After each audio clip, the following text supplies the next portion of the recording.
Could I have your attention, please?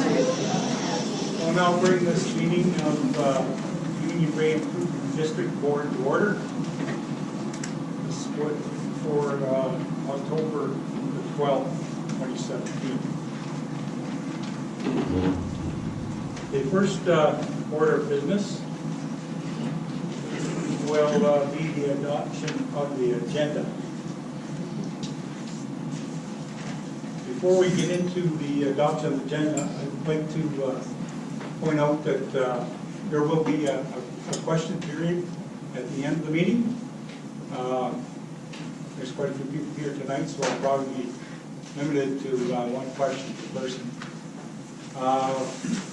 The questions have to be addressed to me as chair, and I can disseminate it from here to the various members of the board if you wish to hear from them. The same rules apply. No profanity. Please put your questions in a civil manner. Okay, we'll get on with the adoption of the agenda. Could I get a motion from the board that we adopt the agenda as presented? I make a motion to adopt the agenda. Do you have a second? I'll second that.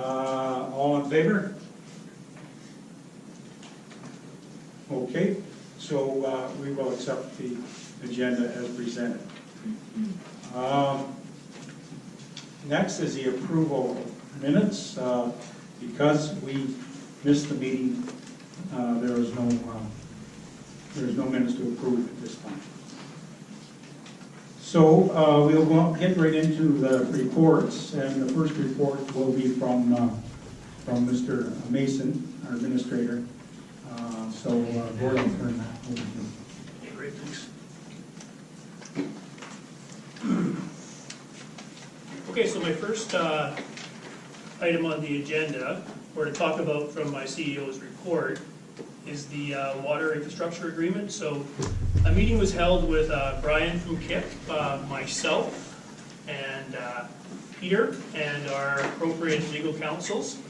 And we discussed the potable water servicing and infrastructure agreement. And it was a very productive meeting. We worked through a lot of the little things that we had to work through from our last agreement that we approved in principle at our last meeting.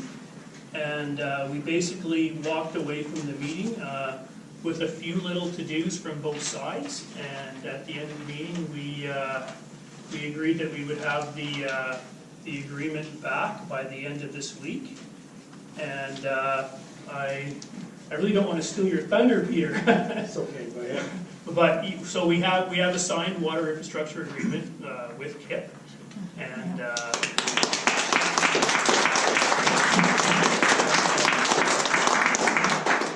it's been a long time coming, and it's been a lot of hard work from all of our parts. And there's a few people that I'd like to thank that really were hugely supportive in this. And I know Jim told me not to do this, but I'm going to do it anyways. I'd like to thank Jim Elliott. He was huge from a support perspective, from helping me, understand the technical parts of a water agreement. I come from more of a gas background, gas and telecom, so he just kind of helped me understand things a little bit better, supported me during the process. And I'd also like to thank Peter. Peter was huge on keeping me on track when I was getting frustrated with the process, as you can probably well imagine, with the amount of time we spent to get here. And I call him the coach, right? Because he was always coaching me in the right direction to get this thing done. But with Peter's help and the rest of the board's support as well, we managed to get this thing done. And so what I'm going to talk about now is some of the highlights from the agreement. And quite a bit has actually changed from our last agreement when we told you some of the stuff that where we were from our last agreement. So some of the notable changes were the current treatment plant will have an extension to the lease where we are now. So where our current treatment plant is up on McLeod Road there, we will have 5 years to basically remove that plant from the time of signature. So from basically today, we have 5 years to be able to remove that plant from where it is now and get it back to a condition as per an engineering specification that will let Brian know that it's right as per the regional district's requirements. The new treatment plant will be located on the corner of McLeod and Musgrave, and the piece of land will be 4 acres. UBID will own the property, so there's no lease involved anymore. So we'll own that 4 acres of land. We were able to do it through Section 99 of the Land Titles Act, and we'll have all the paperwork through and complete by December the 31st, 2017. And the cost of the land to UBID is $1. So that's a huge savings for us.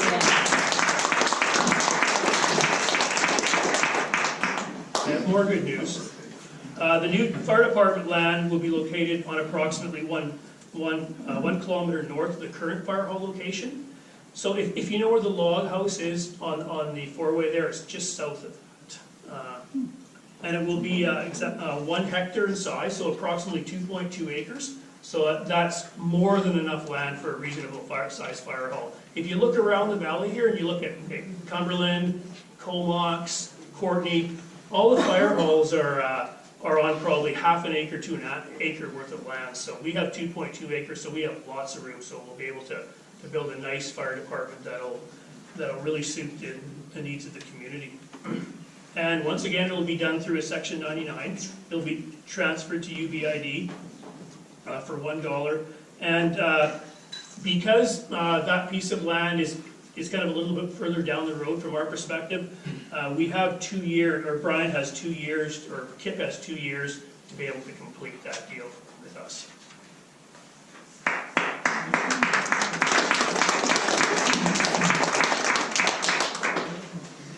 The new water treatment plant will be designed to a maximum of UBID's water license, which is 28 liters per second. But like in the beginning stages, we're only going to build the water plant. We're going to build 1 DAF plant unit, and it will be 14 liters per second, which will service approximately 800 customers. So we have approximately 674 customers right now in the Union Bay area. So we still have lots of room for growth. Even within, I'll talk a little bit more about further down here, but the initial phase of the subdivision that Brian's going to be building is going to be 40 to 60 lots. So we'll still have lots of room for infill as well.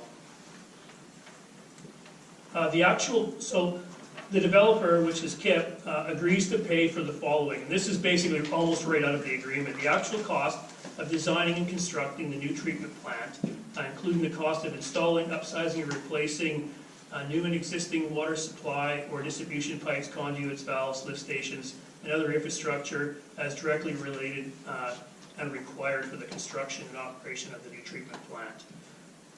The cost UBID would have incurred in designing and constructing the new treatment plant that was sized to accommodate only one 14 liters per second plant or a DAF unit, including the cost of installing, upsizing, or replacing new or existing water supply or distribution pipes, conduits, valves, etc., as directly related to and required for the construction of the operation of the new treatment plant of that size, as estimated by UBID's engineering consultants. So basically what that says in English is that all the upsizing costs from 14 to 28 will be paid for by KIP and at no expense to UBID.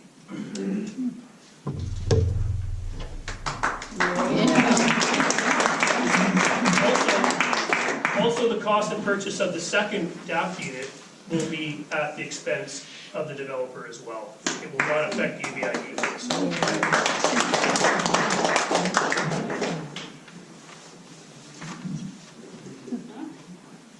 The initial, like I mentioned earlier, the initial phase of the subdivision will be 40 to 60 lots.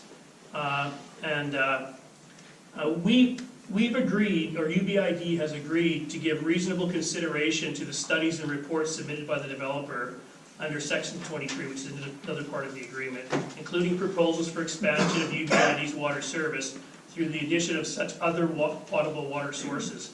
From what I understand, KIP has drilled a well that could be, of really good value to us down the road if we ever wanted to expand, or he wants to expand beyond his 40 to 60 lots. And all that would be at his expense.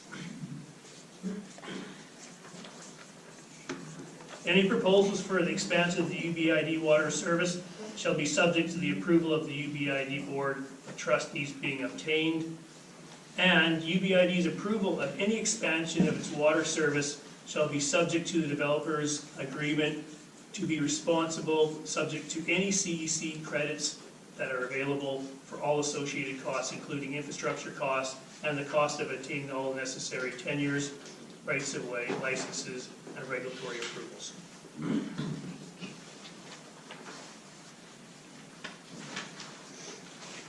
And the developer is basically going to supply all the servicing to the fire hall lands with telecommunications, hydro, water, sanitary, storm sewer, also highway access, and natural gas services up to the boundary of the fire hall lands, and no later than 2 years after the date the fire hall lands are subdivided and transferred to UBID.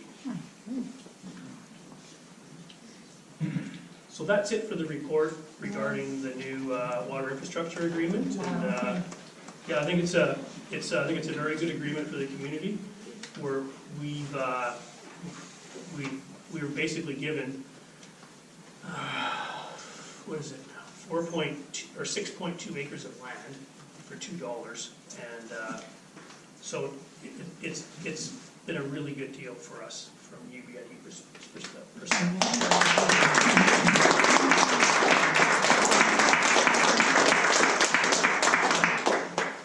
So I'm going to give a little bit of an update now for Island Health and logging in our watershed. So I've been having regular updates with Island Health, with John Hillis from Island Health, letting him know the progress, where we've been at with our water agreement, and so as soon as we get next week, that'll be my next priority, is to get on this and get all the appropriate information sent into UBID once once we get our construction plans in place. And I'll continue with our face-to-face meetings with UBID, with VIHA. Usually once a week we talk, and then every second week we get together face-to-face. We had a meeting. I had a meeting and a tour of the Langley Lake watershed with Island Timberland's senior management team back in the summertime, and they took me up there and they showed me all the areas where they wanted to log. They showed me the areas where they have logged. They showed me a lot of the remediation that they've done in the area, and just to try and show that, look, we can log responsibly in the area. And but the UBID Board of Trustees is adamantly opposed to this logging, and Chair Jakes wrote an excellent letter to a number of different stakeholders within the local area here, including VIHA and Island Timberlands and the CVRD and a number of other organizations, letting them know the board's opinion regarding logging in our watershed. And VIHA has requested a meeting and a tour through the watershed to be able to see what their plans are, to be able to understand things. So that's a very good first step from our perspective. And I'm just working with Charmaine Enns and John Hillis to be able to put that meeting together. And we'll be able to go up there and show them exactly what's going on, and then we can make a decision from there, or they can make a decision from there. So I've mentioned over the last several meetings that we've been having several problems with our water billing system. We use a system called Right Water, and it's been in place since 2004, basically since the water meters were installed. And because of the age of the system and the lack of technical support, we made a decision to move on to a new billing system called VADM. And for another big reason why is because Hippo Consulting, which is the company that owns the Right Water program, has basically said that at the end of this year they're going to be no longer supporting the meter reading software. So we really don't have any choice. But the good thing is there's a number of other local improvement districts and smaller municipalities that are also going to move to the same software, so we're going to be able to jump on board with them from a training perspective, and so it'll save money from that perspective. And the cost of the program is about The initial capital cost is $30,000, $30,000, and the annual costs are about $8,000. So, actually, no, that's wrong. It's $5,000, the annual cost for the licensing and support. So we have the approval to start the process in our 2017 budget, and we'll include the capital cost in our 2018 budget. So we'll purchase and implement in early 2018. The water filtration DAP plant. Just grab a quick drink here.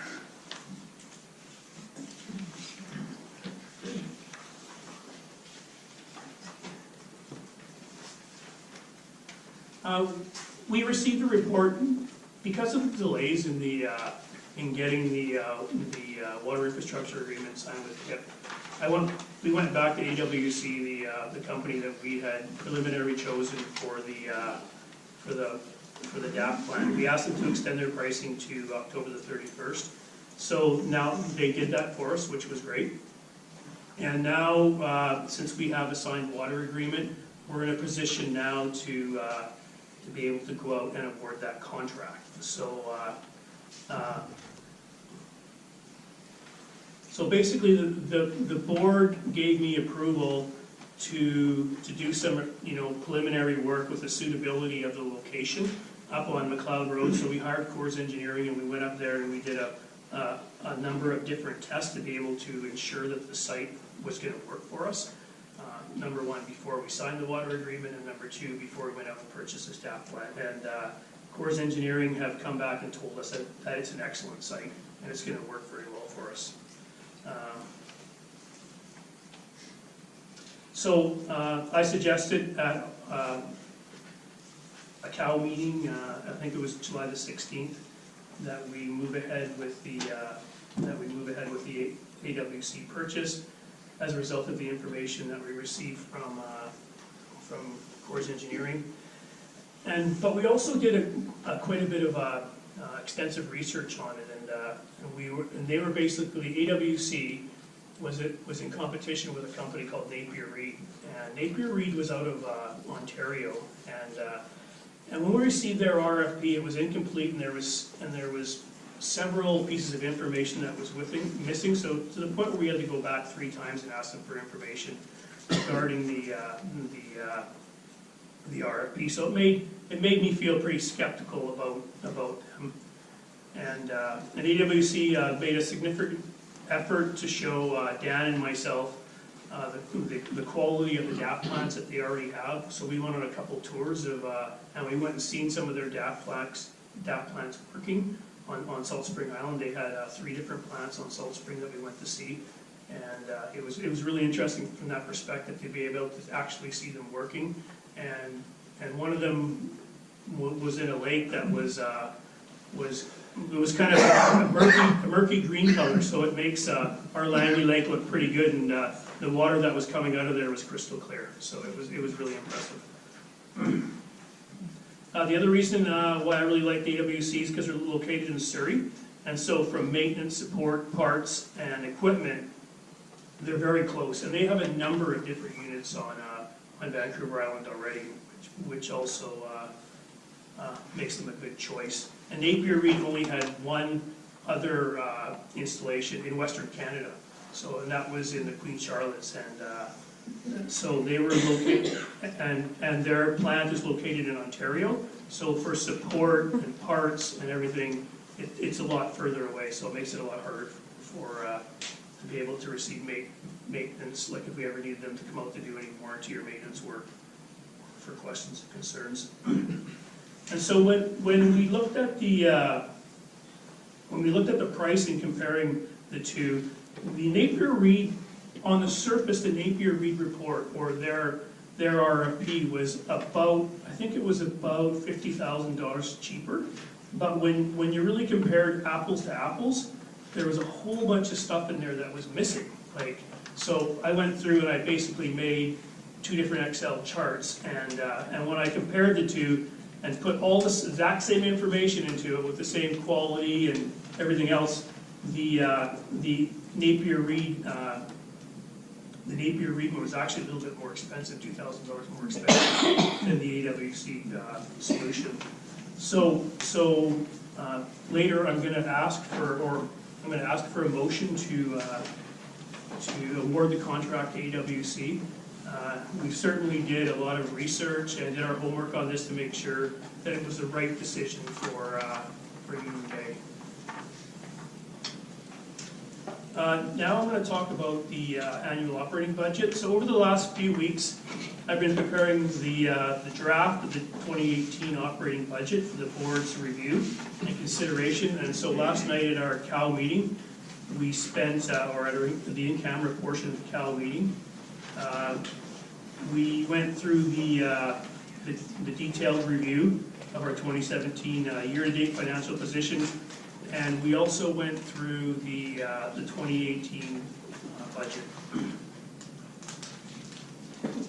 And so we basically looked at the 9 months of 2017, and then what I did is I projected the numbers forward until the end of 2017 to give us some reasonable numbers to be able to consider.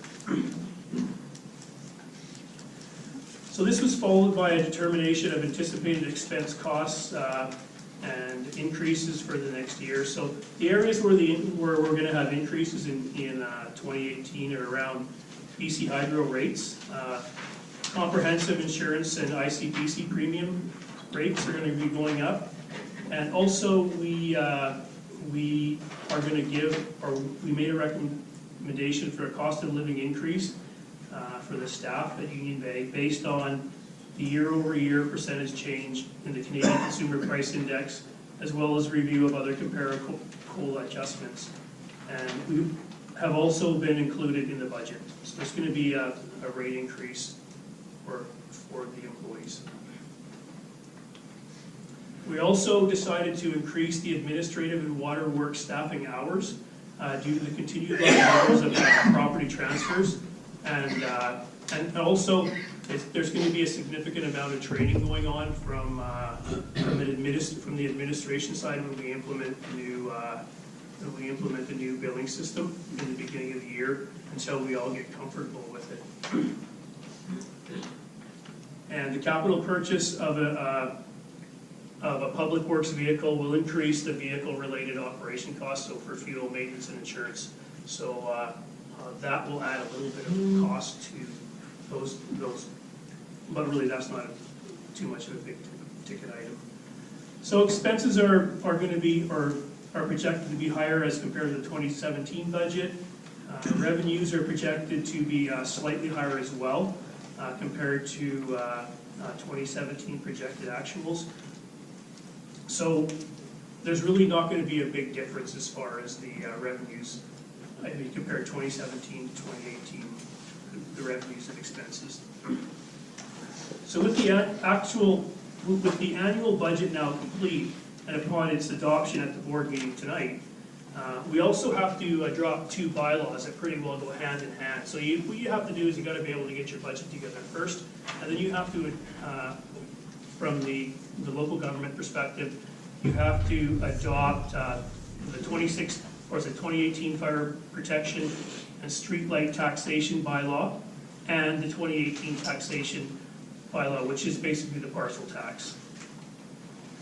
And the 2018 water tolls related charges bylaw will be presented for consideration and adoption as well later on at the meeting. The Ministry of Community Sport and Culture Development requires improvement districts to submit a copy of their annual operating budget, which now will be complete, and the 2 copies of these bylaws to them prior to October the 31st, so they can conduct their reviews and submit the request to the provincial assessors and the collector prior to the November 30th.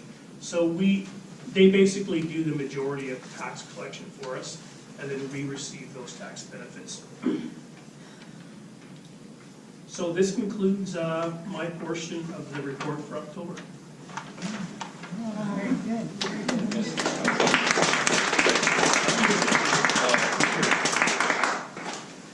Thank you, Mr. Mason. We'll now move on to the fire chief's report. and the Public Works Superintendent's report. Union Bay Fire Rescue, the date was prepared, this was prepared on October 2nd, 2017. During that period, up to that period, they had 3 first responder calls, and they had a detector activated, no fire call. Total time worked 133 minutes. Average time on call 33 minutes. Total number of responders 11. Average number of responders 3. There are open fire bans in Coastal Fire Center. There are currently no open fire burning restrictions. Refer to BC Wildlife Management Branch's website, www.bcwildlife.ca, for the latest information on current restrictions and fire danger rating. Training, ongoing and progressing well. On vehicles and vehicle safety, Engine 25 underwent an annual ULC pump test and passed with no difficulty. Membership, current strength is 18 members. Fire hall, nothing new to report. Occupational health and safety, nothing new to report. Public relations and events, notice went out inviting all households who wish to have a fire and safety inspection done on their homes to contact the fire hall for an appointment. Last year, 2 residents took advantage of something. We could probably do better this year. So that is the fire rescue, and then the public works report from our superintendent, Mr. Miguel. Langley Lake, the lake is doing really good this summer, and levels are above normal. The weed growth is less than last year at this time, and the water is staying cool. The cold water is definitely keeping the weeds from growing as much as I've seen in past years. The dam is dry, and the leaks under the spillway are the same amount. There has been very little human activity at the dam, probably because of the long fire ban and constant patrolling of the watershed by us, meaning Dan and Pete, and Island Timberlands. Repairs, 5459 South Island Highway, replaced water line from meter to the corporation stop. There was a saddle on the main and abandoned the water line to the old gas station. 5519 Tappan, the corporation stop failed, leaking through the direct tap into the AC main. Saddle was installed and connected to the new service line to the meter. The service beside is also a direct tap and all copper line to the meter. These direct taps are a real pain to fix, as you have to install a saddle or abandon and tap a new service. So water stats: in 0.65 NTU, out 0.55 NTUs. Chlorine is 1.75 part per million free. Tank level is 10 centimeters from full. Water temperature 11.4 degrees Celsius. Water consumption 350 to 400 cubic meters per day. The Langley Lake height 57 centimeters. And there we have the public works report and the fire report. Could I get a motion from the board that these reports be filed or referenced? I have a motion forward to accept those reports. Second. Okay, trustee Loxton and trustee Litton. And these reports will be filed, will be kept on file. Okay, moving on to new business. As Mr. Mason brought forward here earlier, the 2018 annual operating budget. So we discussed this budget at a meeting, a COW meeting, committee of the whole meeting last night, and recommended that it be adopted. However, we have to vote on that recommendation tonight. So could I get a motion from the board that we approve the 2018 annual operating budget? A motion forward to accept the budget. And could I get a seconder for that? Okay, therefore, the 2018 annual operating budget is adopted and approved. You didn't vote. Somebody's speaking. Chair. Sorry. You're actually correct. Technically, we don't have to vote on it because we've already voted on it. However, if that is a problem, then let's have a show of hands on adopting the annual operating budget. All right. Move on from there. Next, we get to the two bylaws. Now, these bylaws, I think Mr. Mason explained to you, this gives us the authority to tax you people for the water system, okay, and the fire protection and street lighting taxation. I don't think Gord mentioned it, but there is no increase in the rates this year. They will remain the same. So.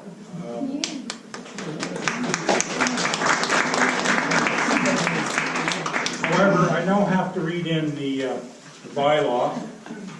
So we'll do that. A bylaw for the fire protection and street lighting taxation of 2018.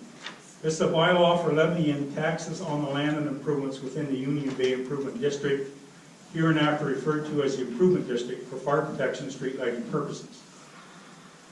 The trustees of the Union Bay Improvement District in open meeting assemble and act as follows.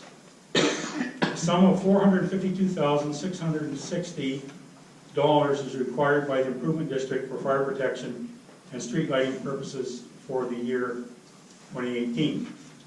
The tax at a rate determined to be necessary to raise the aforesaid sum is hereby levied for the year 2018 on all land and improvements as defined in the School Act within the Improvement District in accordance with Section 711 of the Local Government Act. The said taxes shall be due and payable as provided in the Taxation (Rural Area Act, and if delinquent, shall bear interest at the rate set out under the Taxation Rural Area Act until paid or recovered. This bylaw may be cited as the Fire Protection and Street Lighting Taxation Bylaw 2018. Now this introduced and given first reading by the trustees on the 12th day of October 2017. Now, if there are no objections from the board, I will deem that the bylaw has been reconsidered and passed by the trustees on the 12th day of October 2017. I don't see any objections, therefore the bylaw is now passed in order that we can tax you. Okay, and the next one, of course, by the way, this is done every year. It's simply a formality that we have to do. This is a bylaw for imposing taxes upon lands in the district and to provide for imposing a percentage addition to encourage prompt payment thereof. The trustees of the Union Bay Improvement District enact as follows for the year 2018. There's hereby levied the following taxes. The tax of $345 on all parcels of land classified in Group A, a tax of 0.00 on all parcels of land classified in Group B. The first installment of $172.50 shall be due and payable on or before the second day of March 2018. The second installment of $172.50 shall be due and payable on the 31st day of August 2018.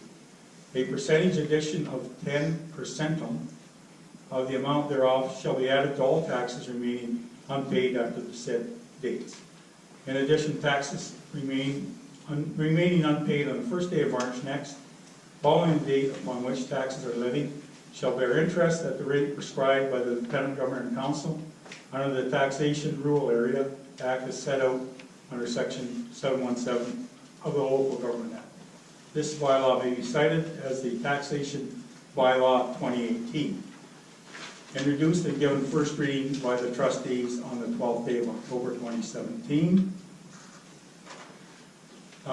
If there is no objection again from the board, we will consider that this has been reconsidered and passed by the trustees on the 12th day of October 2017. All in favor? Okay, thank you very much. That concludes. Chair Jack, Sorry. Yes. can I just make a comment? Yes.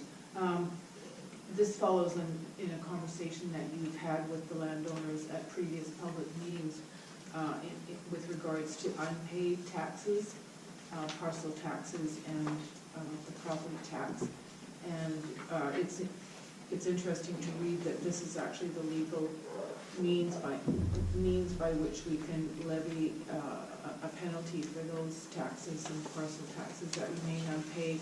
And we do have that as an issue in Union Bay, and we're at a crossroads right now of requiring that all taxes are paid and paid promptly. Thank you for pointing that out, Trustee Calgier. You're exactly right.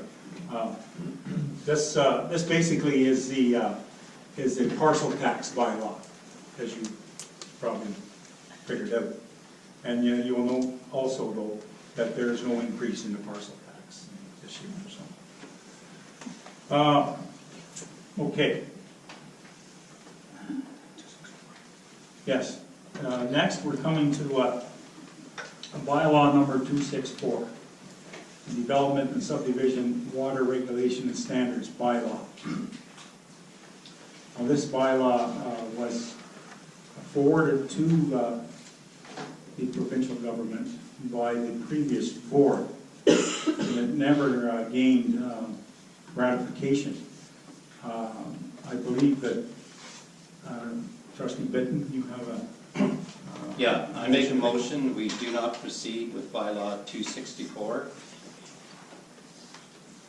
I'll second that. Okay, proposed by Trustee Benton, seconded by Trustee Lawson.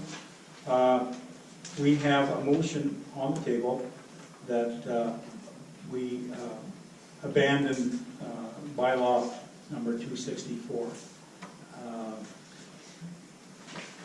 So we're now open for discussion on this matter, and since this is your motion, Trustee Bitton, you go first.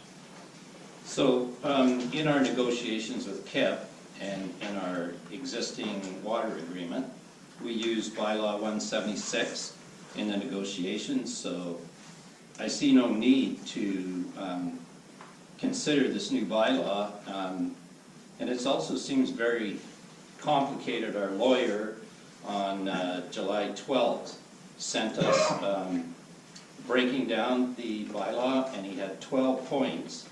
So here's the lawyer's letter, 12 points that he wanted to consider and look at. So I think it would be very expensive for us to do it, and there's actually no need to do it now that we actually have an agreement with the developer. Okay, Trustee Elliott, would you care to weigh in on this? Yeah, the existing bylaw we have an existing bylaw 176. This bylaw is, as stated, was brought forward by the previous board. Actually, I think it was approved by the previous board, but didn't receive approval in Victoria. And because of a number of these issues that are mentioned in the legal review by our lawyer, there are certain aspects of this bylaw that may be superior to bylaw 176, but bylaw 176, although it is a little bit dated, does offer many of the same things that are in this bylaw. I think at some point in time we may have to revisit looking at this draft of this bylaw, and with a view of either changing bylaw 176 or enacting a new bylaw. But as Trustee Bitton had said, we have used bylaw 176 as the foundation in the water agreement, and reference in the water agreement. So really to change the bylaw at this time, I think is really just confusing the issue with the developer for certain, and obviously with our water agreement that references bylaw 176. Okay, thank you very much, Trustee All right, trustee Kelcher, you're up. My comment is that I don't believe we have to abandon it necessarily. I think there are many positive aspects to the revision, the revised bylaw 264, and many of the points that our legal counsel made are actually quite minor. And we will have future development, future applications for development coming to Union Bay. It was a consolidation of several bylaws, so there are many positive things to it. I don't think we need to vote one way or the other. I think because the bylaw 264 doesn't actually exist. We have now a very solid legal opinion to which we can work on in the future. So I think it should be considered a working document. We have good information on how to make it a better document. And there were, as Trustee Elliott stated, there are things that are out of date in our previous existing subdivision bylaw, but they're adequate for now. So I think why abandon the hard work that went in? It took 2 years to develop the bylaw 264, so why not leave it as it is, consider the legal opinion, and it's something that we can bring forward and use, like build on what has already been put together. So I don't think we really need to vote one way or the other. It is the way it is. Thank you, trustee Kelcher. Trustee Loxton. Well, I feel the same as trustee Bitton and trustee Elliott. I think that going forward here, if we, with the original bylaw is sufficient for now, and if we need changes in the future, then we'll go forward with that. We have a lot of things ahead of us right now, including, like you said, Langley Lake, the environmental issues with logging, and going forward with the water filtration system. Let's get on with it. I'm quite happy where it is right now. Okay. With the bylaw we have. Okay. So, everybody is weighing in on this, so we'll... Can you read the motion back? I didn't write it down particularly. Okay, so my motion is we do not proceed with bylaw 264. That's my motion. Yes, okay. So we'll now take a vote on that. So those in favor of trustee Bitton's motion, raise your hand. Okay, those, I guess I'm going to have to vote on this. Yes, I'm voting that we abandon this bylaw, and in the future we can revisit student doing. Those opposed to the bylaw, well, it's obviously trustee Kelcher and trustee Elliott. No, I'm just abstaining.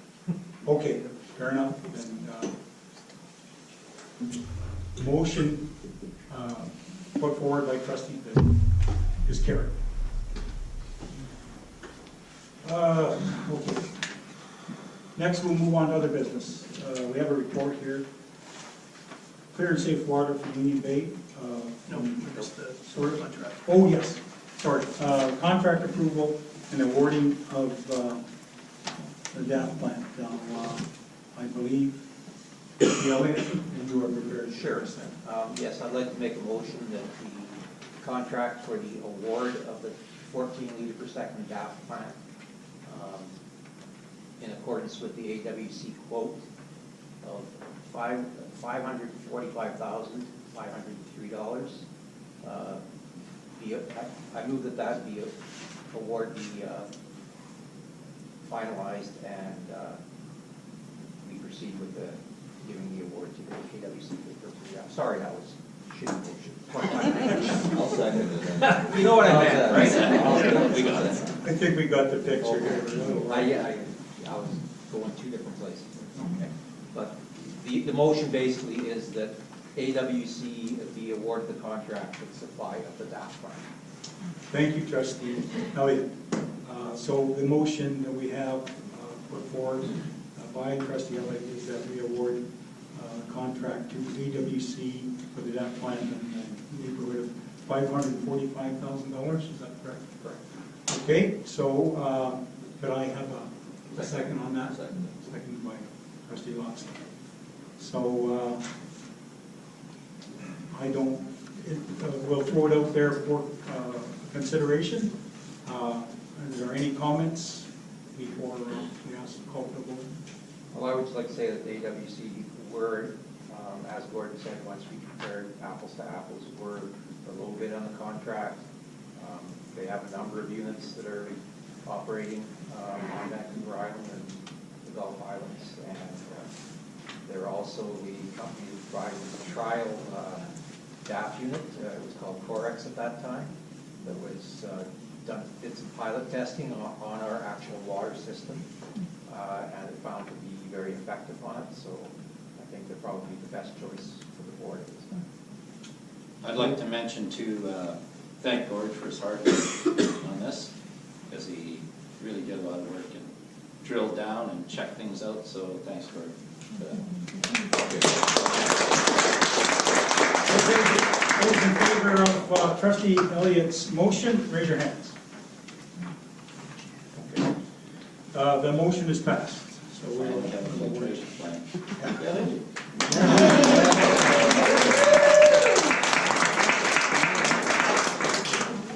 Okay, next, trustee Kelger. This is the report from Mr. Madison on our clear and safe water. Yes, thank you. I think we had 15 copies here, is that correct? Yep. And all of them got scooped up. I just would like to know how many of you here have actually had a chance to read Mr. Madison's report thoroughly. It is posted online in Union Bay, and I wanted to put on the agenda because it is actually a very thorough review of the history of Union Bay, and it costs taxpayers, not just Union Bay taxpayers, but all the taxpayers of British Columbia, approximately $50,000 to produce. But that was also like almost 2 years of work on his part in facilitating the agreement. And I wanted to draw the attention of the landowners to page 17, where Mr. Madison looks at the concerns raised by the previous board with regards to the expired water agreement. And I'm pleased to confirm that there's 6 very detailed points of concern regarding the old water agreement, and just looking through them, which I really encourage every one of you to look at this report online.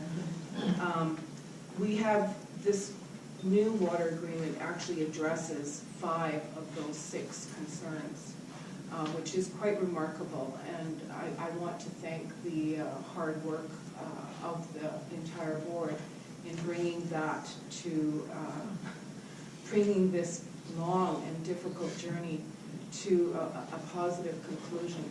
I wanted to also draw the attention of the landowners to the last paragraph on page 17, where this is the facilitator who is a hydrologist. He has extensive experience in water, and he says that there is not sufficient understanding of the availability of water to proceed with the full extent of the proposed development.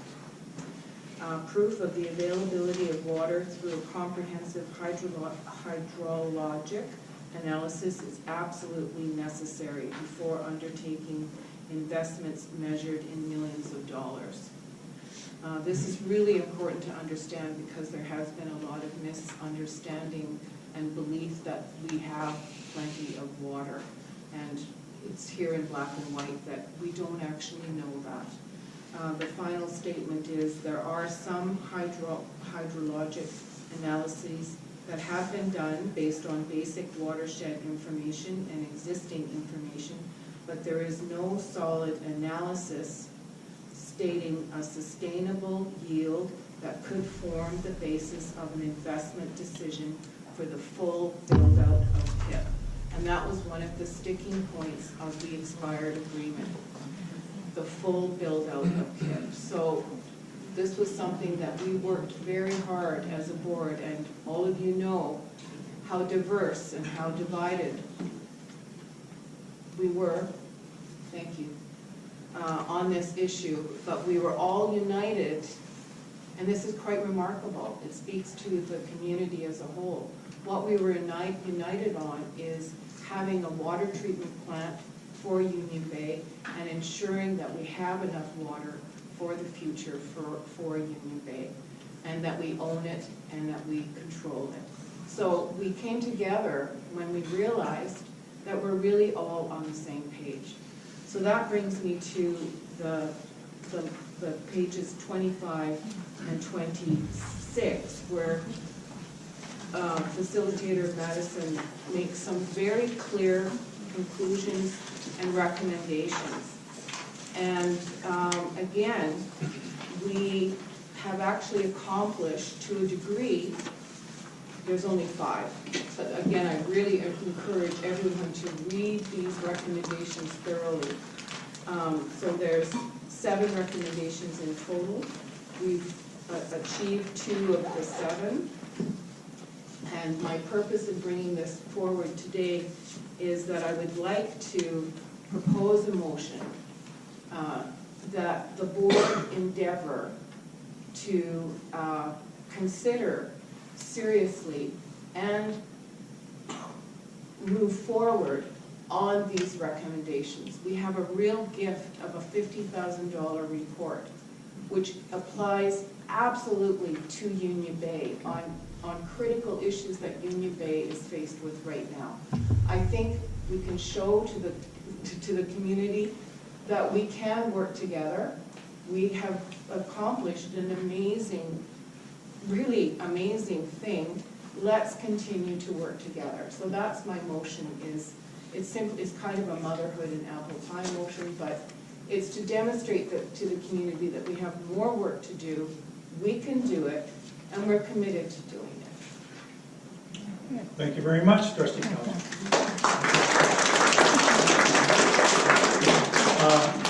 So there's a motion put forward to the board that we attempt to adopt the remaining recommendations from Mr. Madison's report. Yeah. Do I have a seconder for that? I'll second that. Okay. Discussion? I've sort of said myself. I believe so. Okay. Take a I vote got on my it. apple pie today. Okay, we'll take a vote on that. Those for the motion, raise your hands. Wow. Fine. That's wonderful. Concurrence. It's a miracle. Okay, the motion is passed. And we will. Okay, we have correspondence. Is that something that you had? Well, I just, I don't know why. Okay, we have an email dated October the 4th, 2017, FOI request dated July 9th, 17. I gather you were going to address that. Yes, I haven't had to deal with one of these before. Are these typically read out? Or do we just recognize that we received it? Well, you can do one or the other.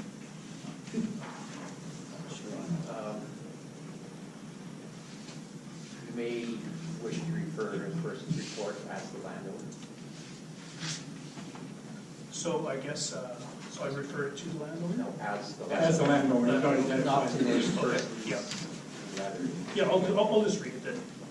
So, Dear Gordon, I've been in touch with the Office of Information and Privacy Commissions in accordance with Section 75, since you did not give me an estimate of the total fee before providing a response with the FOI information, which I received on September the 14th. As the applicant, I must not be required to pay under section 1 FE.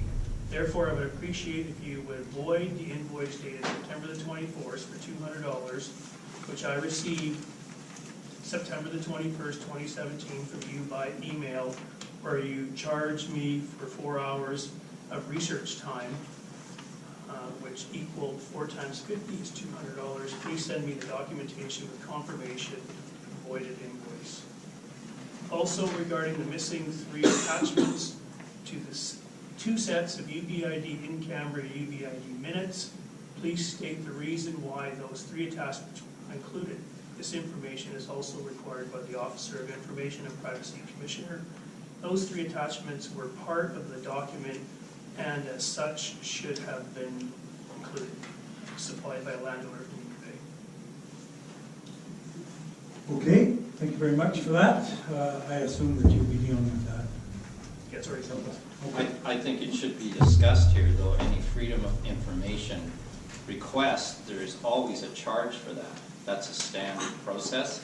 So, and actually, the Union Brain Improvement District has a bylaw that covers that. It talks about the costs that can be charged back, breaking it down into hours. So, in my opinion, if a person asks for something and it takes our administrator 4 or 5 hours of time, they will be liable to pay that. So it's an existing bylaw. Everybody here tells us how they research bylaws and they know them all so well.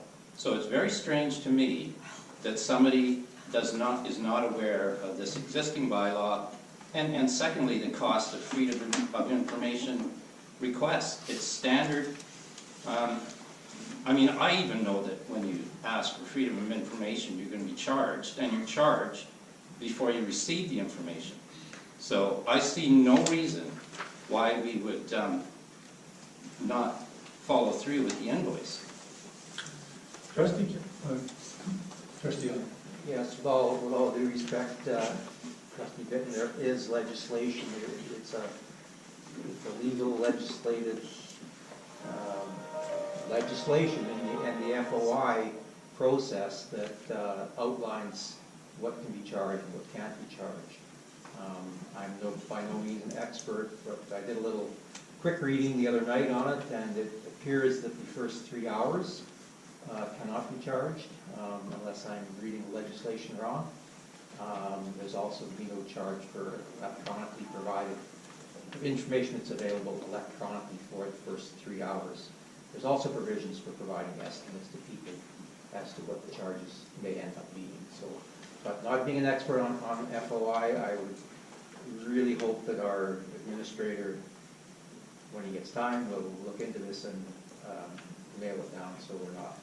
But we can't override our bylaws. Our bylaws No, I state... think, well, I don't, like I said, I'm not an expert, Rick, but I do believe that the legislation would probably override our bylaws.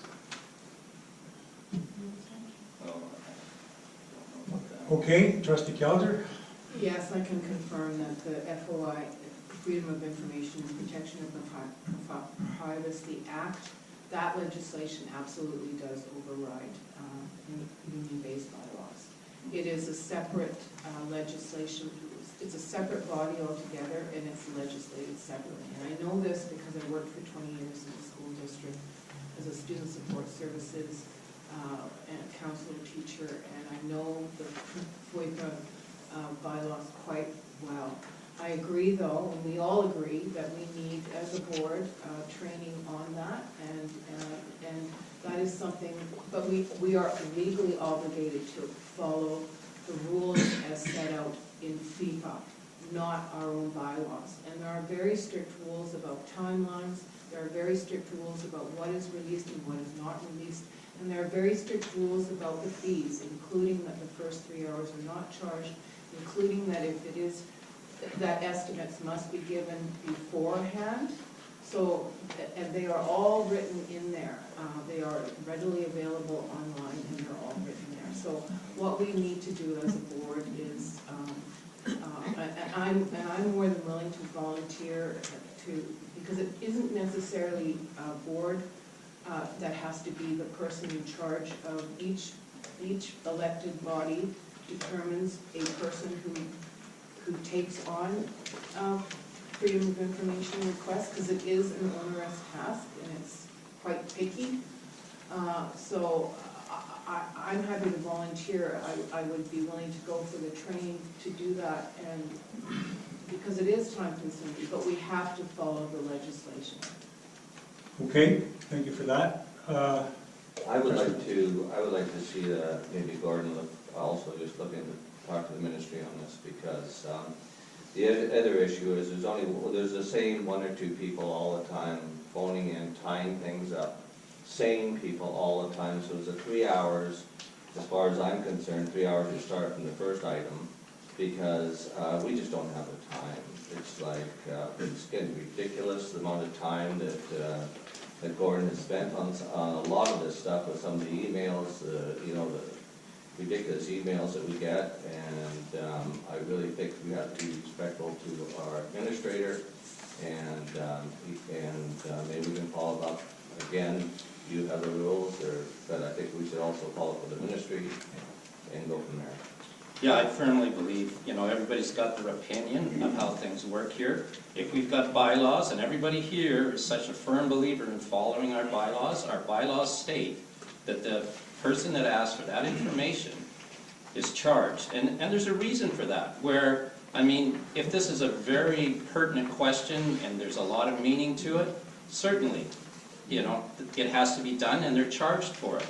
But again, Gordon is working on Thanksgiving Day here, so there's only so much time, and I don't think the people in this room want to spend, you know, approve our administrators spending 4 or 5 hours on things that might not be all that important when we have critical things to do.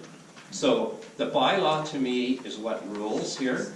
And I would request Gordon to go to the ministry and get a very clear and concise direction on this. And then I think in the future that this charge should be posted on the website so that we do not have to spend the time of giving somebody an estimate. We can't estimate how long it's going to take to answer some of these questions.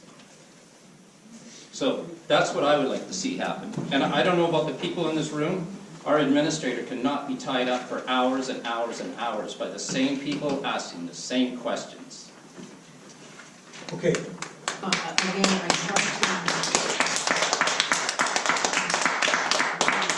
Trustee Kelcher, please. as stewards of Union Bay, part of our job is to ensure that we do not incur a legal case and to violate the Freedom of Information and Privacy Protection laws.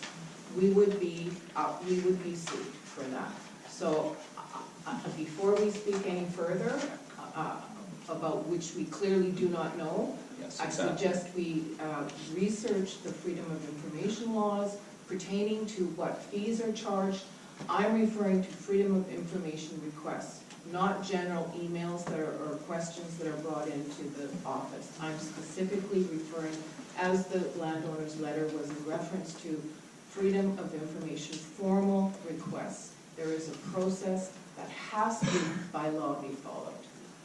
I think the ministry will direct us on what we do as they're in charge of our operations. So Gordon, ask them what the process is, and I would ask Gordon if you could report back to us at the next meeting exactly what is expected and what the criteria is and what the charges are, so that we can eliminate this. Okay, for you, perhaps when you, in your other duties, which are many. No, this is important to me too, because, We should get you a, know, I'm new to this, and I want to make sure that we get it right. Yeah. So I'll find out exactly what the scoop is, and I have been working with a lady from the Freedom of Information office with some other Freedom of Information requests that came in. One of them is 178 pages that I've been reviewing, so that I have to go through every, you know, it's like reading a book. So you think this one was a lot 4 hours, this one's a lot more than 4 hours to read through all the information, and disseminate it to see what can go out and can't. So, like, these are taking an awful lot of time, and like some of the other trustees have said, we have a lot on the go right now, and I feel that some of the stuff on the go right now is pretty important with building our new water plant, getting our new fire department going, and, all the rest of it that it takes to run this district. So, the freedom of information requests are important as well. Yeah. So, it's just a matter of balancing my time to be able to do everything efficiently, right? And that's why I volunteered to assist in that. Yeah. Okay, so we'll leave it at that then. I just want to make a comment. I believe the governing body for FOI also allows certain bodies such as regional districts and local improvement districts to make bylaws governing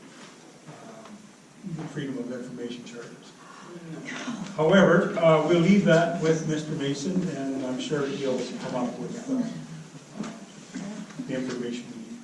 Okay, so we'll now move on to questions from the landowners. Just one final point, we had 2 other letters of correspondence that were received but not, one was dated in the summer and resent October 4th, one was September 20th. The agenda was already done when I received those, so they never made it on the agenda. So what will happen to them? Because we have an obligation to, landowners request to. We can forward them on to the next agenda. Yeah, I think that needs to happen because they were certainly sent well in advance. One of them I hadn't even seen before. I'd never seen it, so. But anyways.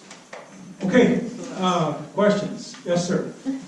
Yeah, my name is Walter Johnson, I live in Bucky Bay.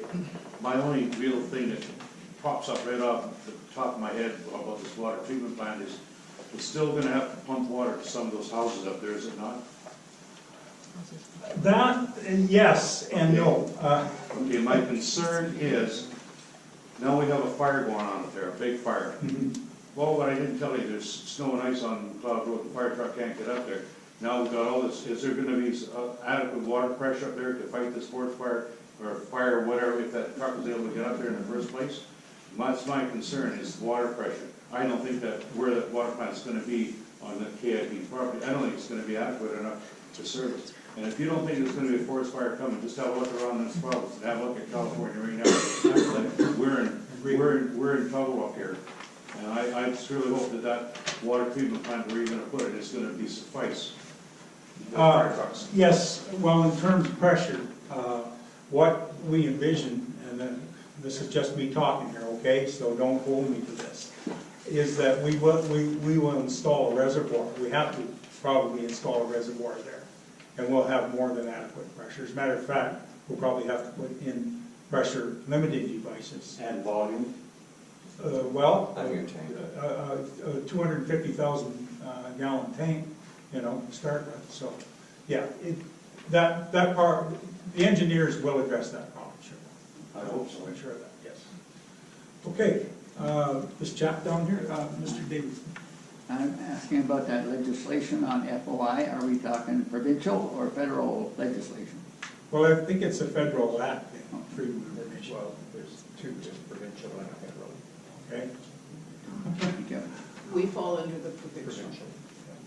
because we're a provincial local government. And this lady in the back, Sue? Thank you. Yes. Yes, Susan Harvey. The water, the provision, the new plant will provide for 40 to 60 build out for KIP. And he does have a water supply on his thing and his land. So will that water then be purveyed by Union Bay, or will it be looked after by KIP? No, in the terms of the agreement, only UBID can purvey water in the district. The water we will sell the water from that source, if it comes to that, and collect the revenue from that. Thank you. I think we should maybe clarify, 40 to 60 was in the old agreement, it's 60 to 100. Yes, that's right. So just so nobody is mistaken on the number, it's 60 to 100 residential units that have been agreed to. What this clause provides us with is sort of like a backup. Should we have problems in the future, maybe the lake runs dry or something like that. It's a backup plan more than it is anything right now, but it's in there, and we have access to it. Yes? Well, we still don't know the volume of that the water inland, like, that's the thing, is this year was the driest summer we ever had, and it didn't go down below records at all. So that's something we have to consider, that it is fed by underground springs. We just don't know how much volume it is, and so far, the summer we had last year didn't affect it at all. So anyway, hopefully we go forward and we can, you know, what we're going to do is, obviously, I mean, we are talking with engineers. It would, before we do anything, would have to be tested. We have to extend our water license. If that ever comes, extend our water license. Everything has to be proven first, so.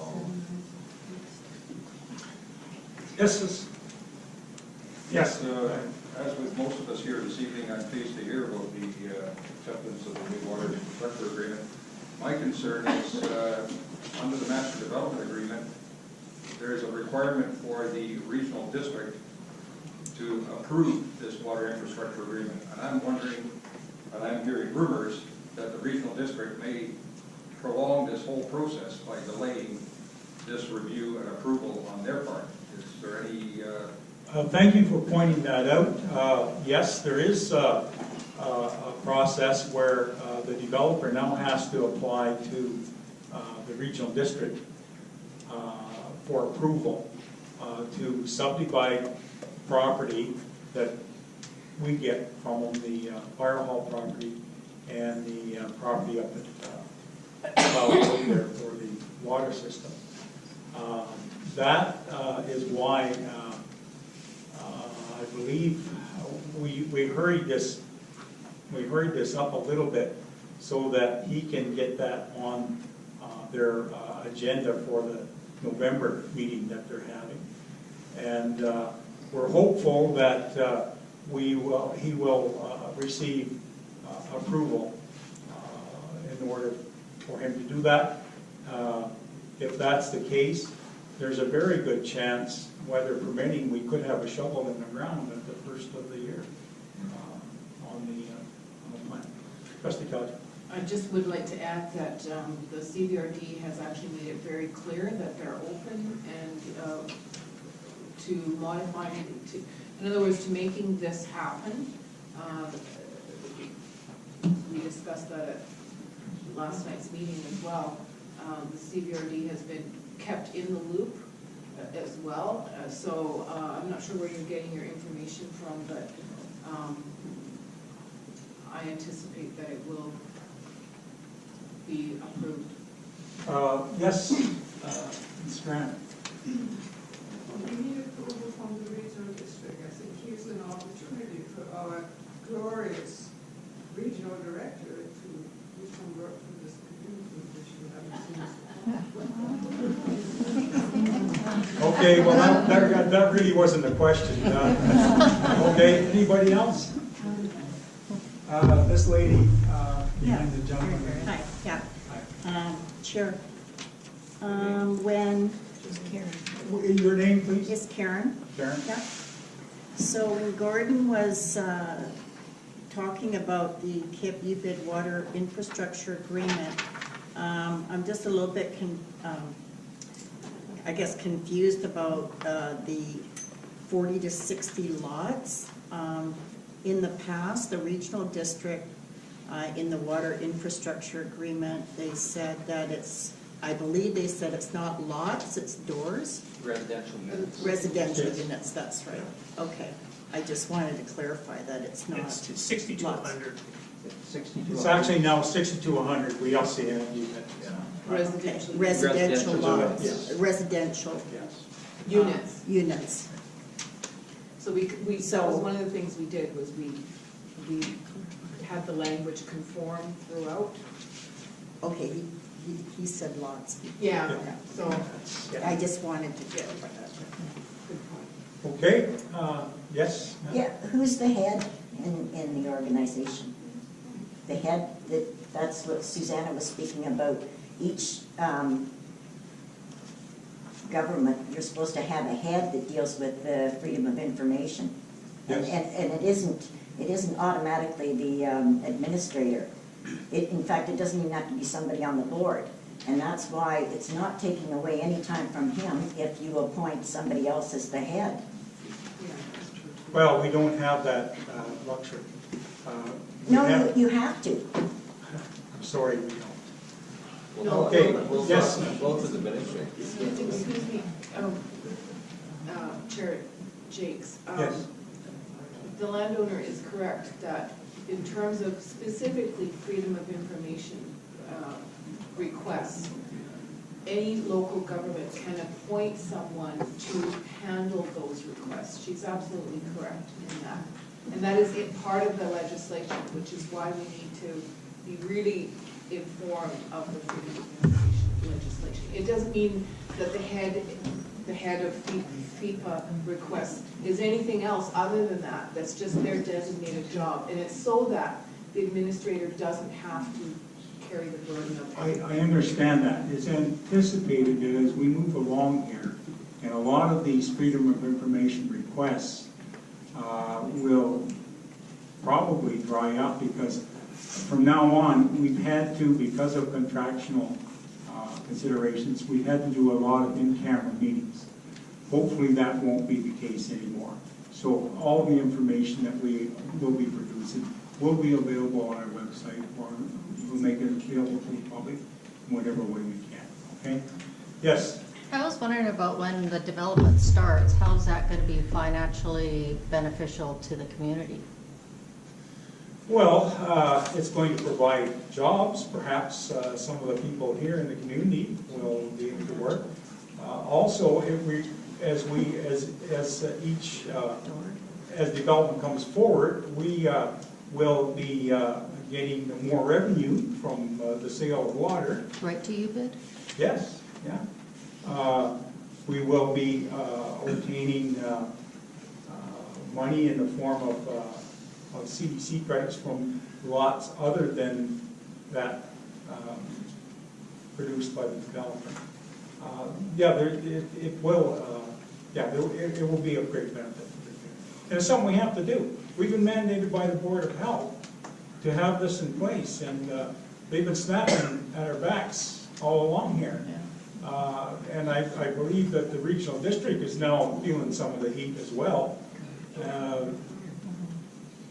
I'm hoping, all things being equal, that we will actually meet the BHOD deadline of August of next year. If not, we should be very close to that if everything goes well. I think there's one bigger thing than the financial benefit to the community is about new people in our community, you know, maybe some kids, people that'll get involved in the community club, people will get involved in the boat ramp committee, help out some of these guys that are down there cutting the grass all the time. That's where I see the benefit to this. The financials, certainly it's a huge part of it, but with the smaller developments that the developer can do with the sewage systems, it's going to be cost affordable housing for younger families and senior citizens, and it's going to change our community. We're going to move forward, right? And that's what I see as a benefit. Trustee Johnson. You had a comment? Yeah, I did.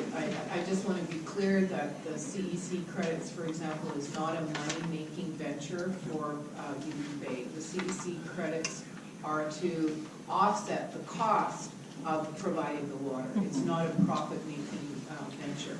And of course, having more people in the community brings something to the community. I don't think that's ever been a question. But I just don't want people to think it's a money-making, the CECs is a money-making deal. Yes, yes, ma'am. I would just like to know how soon you will be posting the water infrastructure agreement online, or if It's online now. The brand new one? No, not the brand new one, the agreement from the government from James Madison is online, I put it up right away. Mhm. I would say, But the one you signed with KIP Development, will that be posted online eventually? absolutely. When it's, Yes. Yes. how, any estimate as to when it will be online? Probably sometime next week, once we get everything in place and dot all the i's. And we have some stuff to do still, some, yeah, so. This lady over here in the blue sweater? Yes. My question may have been answered, so there's nothing in the new agreement about waiving CDC or CEC charges? Well, the only way that we would waive CEC charges, say for example, like, if KIP, or when we build the plant, we're gonna build it for a 14 liter per second, which will service the community as we stand now. We wanna put the infrastructure in place for future development.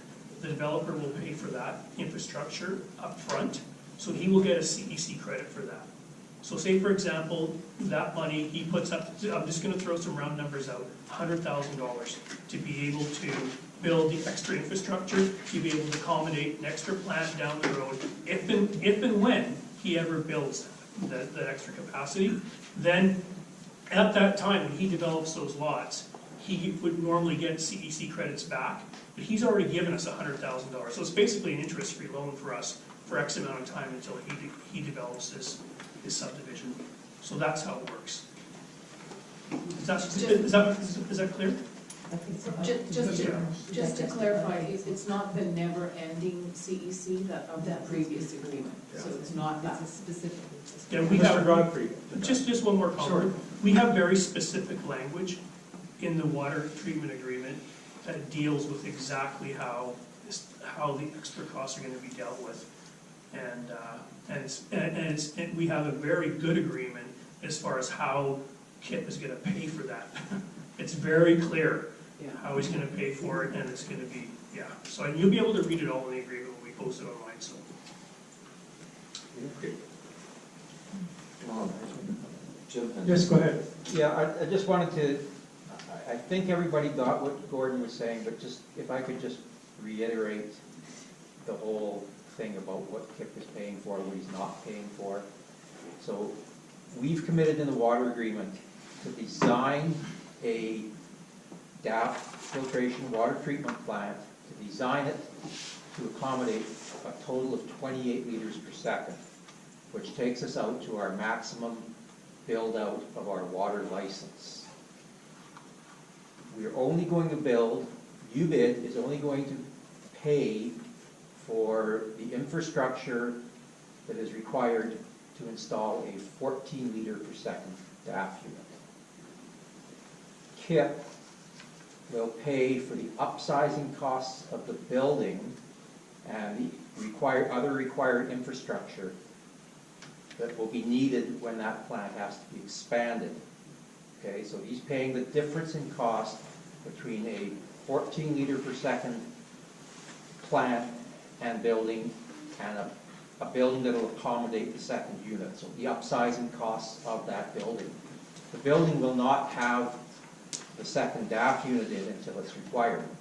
When that second DAF unit is required, KIP will pay for the second DAF unit. So he pays the upsizing costs of making the building bigger so it's ready, plus when the new DAF unit is required, he pays for those costs.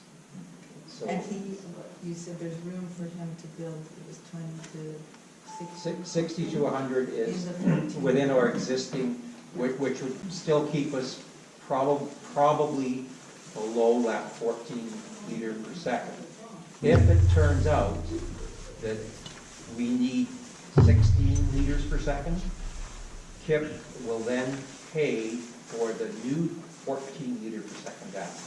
So there will then be two 14 liter per second units, taking our capacity up to 28 liters per second. There is another option. Yes, this gentleman down here. And will they get CEC credits for that? He will get CEC credits for any of the upsizing costs he paid for. He does not get CEC credits for the land. So he doesn't get CEC credits? For the land that's being provided, but he will get CEC credits for any money he puts forward for upsizing costs. So he's not paying for our system, he's paying for what's gonna be needed for his system. But he is going to pay, yeah, Basically, yes. but he is going to pay upfront for the enlarging the building at time of construction to accommodate the expansion. But he gets a CEC credit for that. Does he get CEC credits for all the things that he said he would do with the fire hall too? The gas, the No, No. no CEC credits for servicing the firehouse.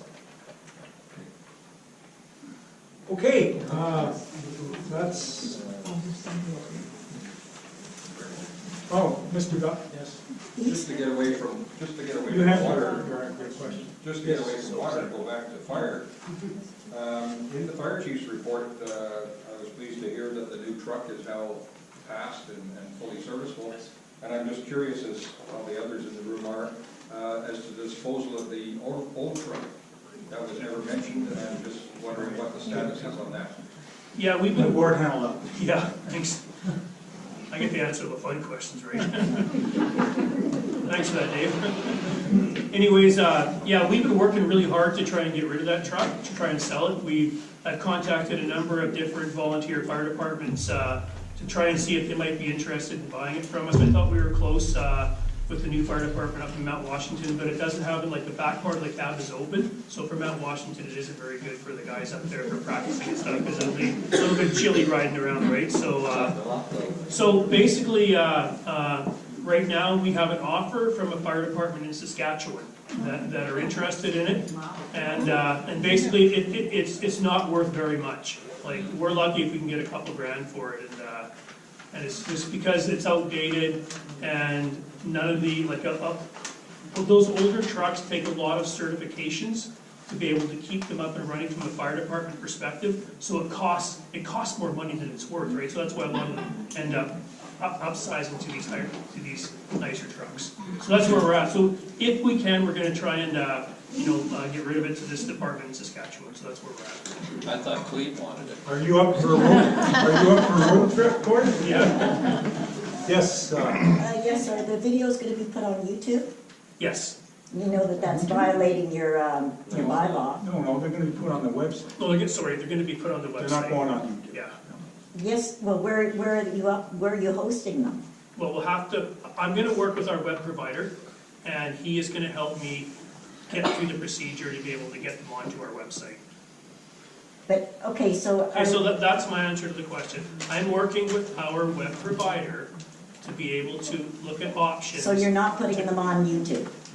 I'm working with our web provider to be able to come up with a solution. Well, I answer the question. I'm trying to answer the question. So I'm working with our web provider to be able to come up with the solution to be able to put them on our website. I don't know what that is quite yet. So but we're you gonna don't get know there. when you're gonna have this up then? Hopefully in the next little while we'll have it up, yes. Okay. Let's have a motion for adjournment.